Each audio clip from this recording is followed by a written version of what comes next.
बिस्मिल्लाहिर्रहमानिर्रहीम। अस्सलाम वालेकुम दोस्तों, Mir Khan and you are watching Rahbar academy. दोस्तों, इस वीडियो में हम बात करने वाले हैं how to connect PHP with database. PHP को डेटाबेस के साथ किस तरह से कनेक्ट कर सकते हैं। इससे पहले जो हम वीडियो बना चुके हैं उसमें हमने पीएचपी के बेसिक कॉन्सेप्ट क्लियर किए। उसके बाद हमने डिस्कस किया माई एसक्यूएल डेटाबेस को, जिसमें हमने पीएचपी माई एडमिन के जो बेसिक कॉन्सेप्ट थे वो क्लियर किए। उसमें हमने एक डेटाबेस बनाया था स्टूडेंट्स नाम का। उसके बाद स्टूडेंट्स के अंदर हमने एक टेबल बनाया था इंटरमीडिएट के नाम का। जब मैं इंटरमीडिएट का टेबल ओपन करता हूं उसके बाद यहाँ पे इंसर्ट का ऑप्शन है, यहाँ से हम जाके डेटा सबमिट करा सकते थे। जैसे ये फॉर्म फिल करते थे उसके बाद गो पे क्लिक करते थे, हमारा जो डेटा था वो यहाँ पे आ जाता था। उसके बाद यहाँ से भी हम इसको कॉपी कर सकते थे, एडिट कर सकते थे, डिलीट कर सकते थे। तो ये जो प्रोसेस हम कर रहे थे ये मैन्युअली कर रहे थे, यानी कि डायरेक्ट कर रहे थे।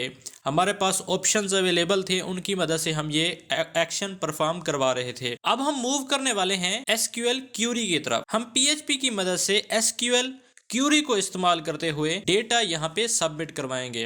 किस तरह? हम एक फॉर्म बनाएंगे। फॉर्म बनाने के लिए हमें HTML CSS का इस्तेमाल करना पड़ेगा। जब हम एक फॉर्म बना लेंगे उसमें डेटा पुट करेंगे, पहले तो हम डेटा पुट कर रहे थे, एक नेक्स्ट पेज पे डिस्प्ले करवा रहे थे। अब वही डेटा हम यहाँ पे ऐड करवाएंगे। तो ये प्रोसेस जो है बिल्कुल आसान है, बस थोड़ा सा समझने वाला है। ये प्रोसेस करने से पहले हमें पीएचपी को डेटाबेस के साथ कनेक्ट करना होगा, इसका आपस में कनेक्शन बनाना होगा। तो वही इसी वीडियो में हम देखने वाले हैं। तो चलिए बिना टाइम ज़ाया किए वीडियो को स्टार्ट करते हैं। वीडियो स्टार्ट करने से पहले अगर आपने अभी तक हमारा चैनल सब्सक्राइब नहीं किया, सब्सक्राइब कर लें और साथ लगे बेल आइकन को भी प्रेस कर दें। तो मेरे पास ये MySQL डेटाबेस ओपन है। इसको अगर ओपन ना भी करें कोई इशू नहीं है। मैं डेटाबेस में जाता हूं और यहाँ पे होम पे गया और डेटाबेस पे क्लिक कर दिया। उसके बाद मैंने वैम सर्वर भी रन कर लिया है और हमारा जो एक मेन फोल्डर था उसी को मैंने यहाँ पे VS कोड एडिटर में भी ओपन कर लिया है। उम्मीद है पिछली जो वीडियो होंगी वो आप देख चुके होंगे। यह पिछली वीडियो में हमने फाइल के बारे में डिस्कस किया था, उसका कोड मौजूद है। उसका एक फॉर्म था, हमने फाइल अपलोड करवाई, यहाँ पे शो हो गई और एक फोल्डर में भी ट्रांसफर करवाई। अब हम उसी फाइल को डेटाबेस में भी स्टोर करवाएंगे, लेकिन उससे पहले हमने कनेक्शन बनाना है पीएचपी का डेटाबेस के साथ। उसके लिए देखिए यहाँ पे मैं एक फाइल बना लेता हूँ। फाइल का नाम आप कुछ भी दे सकते हैं। मैं यहाँ पे दे देता हूँ कनेक्शन .php, क्योंकि PHP उसकी एक्सटेंशन है। इंटर करता हूँ, न्यू फाइल बन गई, न्यू पेज बन गया हमारे पास। इसको यहाँ से क्लोज किया और यहाँ पे मैं PHP स्टार्ट कर लेता हूँ। उसके बाद PHP क्लोज कर लेता हूँ।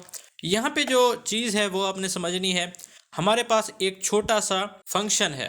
फंक्शन क्या है? फंक्शन है MySQL, आई लिखेंगे हम, अंडरस्कोर कनेक्ट, और उसके बाद हमने ये पैरेंथेसिस लगा दी। ये हमारे पास फंक्शन है। इसी फंक्शन की मदद से हम डेटाबेस को आपस में कनेक्ट करवाएंगे, डेटाबेस को PHP के साथ कनेक्ट करवाएंगे। उसके लिए सबसे पहले हम डबल कोट्स लगा देंगे।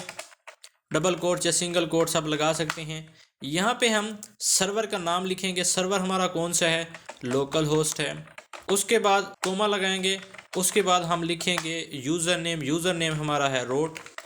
उसके बाद कोमा लगाएंगे। उसके बाद हम पासवर्ड लिखेंगे। पासवर्ड हमारा कुछ भी नहीं है, क्योंकि इसको हम जब ओपन करते थे यहाँ से, यहाँ पे मैं जाता हूँ लोकल होस्ट लिखता हूँ, उसके बाद स्लैश लगा के PHP में एडमिन लिखता हूँ, तो ये डायरेक्ट ओपन हो जाता है। पहले इसको हम लॉग आउट करते हैं। यहाँ से लॉग आउट होता है, ये लॉग आउट कर दिया। अब देखें यहाँ पे यूज़र नेम हमारा रोट हो गया और पासवर्ड खाली है। यहाँ पर भी ऐसे करेंगे, रोट दिया, उसके बाद डबल कोट्स लेके सिर्फ खाली छोड़ दिया। उसके बाद डॉट लगाया, कोमा लगाया और डबल कोट्स लगाया, और यहाँ पे हम डेटाबेस का नाम लिखेंगे। इसको गो करके ओपन कर लेता हूँ। डेटाबेस में जाते हैं। अब ये बहुत सारे डेटाबेस आ रहे हैं। अब जिस डेटाबेस को सिलेक्ट करेंगे उसी के अंदर हम डेटा डाल सकते हैं, उसको एक्सेस भी कर सकते हैं, एडिट कर सकते हैं, डिलीट कर सकते हैं। हमने जो डेटाबेस बनाया था वो बनाया था हमने स्टूडेंट्स नाम का। तो यहाँ पे हम डेटाबेस का नाम लिख देंगे स्टूडेंट्स। बस ये एक लाइन थी हमारे PHP का कनेक्शन बनाने के लिए। Ctrl+S करके जाके दोबारा यहाँ पे लिखता हूँ लोकल होस्ट, स्लैश दी, उसके बाद ये हमारा फोल्डर आ गया और स्लैश लगा के मैं यहाँ पे लिखता हूँ connection.php। जैसे लिखा यहाँ पे कुछ भी शो नहीं हो रहा, यानी कि हमारा जो कोड है वो सही तरीके से वर्क कर रहा है। यानी कि ये जो हमारा एक फंक्शन था, छोटा था, वो सही वर्क कर रहा है। अगर इसमें से मैं एस रिमूव कर दूं, कंट्रोल एस करके दोबारा रिफ्रेश करूं, तो देखें यहाँ पे एरर आ रहा है। उम्मीद है यहाँ तक आपका कॉन्सेप्ट क्लियर हो चुका होगा कि किस तरह से MySQL डेटाबेस को PHP के साथ या PHP को MySQL डेटाबेस के साथ किस तरह से कनेक्ट किया जाता है। जैसे ही मैंने यहाँ पे डेटाबेस की स्पेलिंग मिस्टेक की, हमारे पास एरर आ गया, यानी कि हमने डेटाबेस सही ऐड नहीं किया। यहाँ पे देखें और भी डेटाबेस अवेलेबल हैं, यहाँ से हम कोई और डेटाबेस ले लें, जैसा कि ये वेब लिखा हुआ है और यहाँ पे जाके स्टूडेंट्स की जगह मैं वेब लिख दूँ।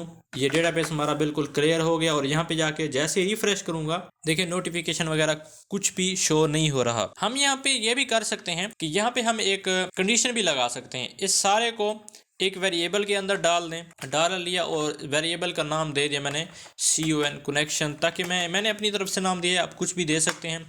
उसके बाद यहाँ पे लगाते हैं इफ़ अगर ये हमारा जो कनेक्शन है ये सही काम कर रहा है तो हमें मैसेज मिलना चाहिए। इको करवाते हैं कनेक्शन ओके, या हम यहाँ पे एक मैसेज दे देंगे echo connection failed. Control S करके जाके रिफ्रेश करते हैं, अभी देखें कनेक्शन ओके दे रहा है।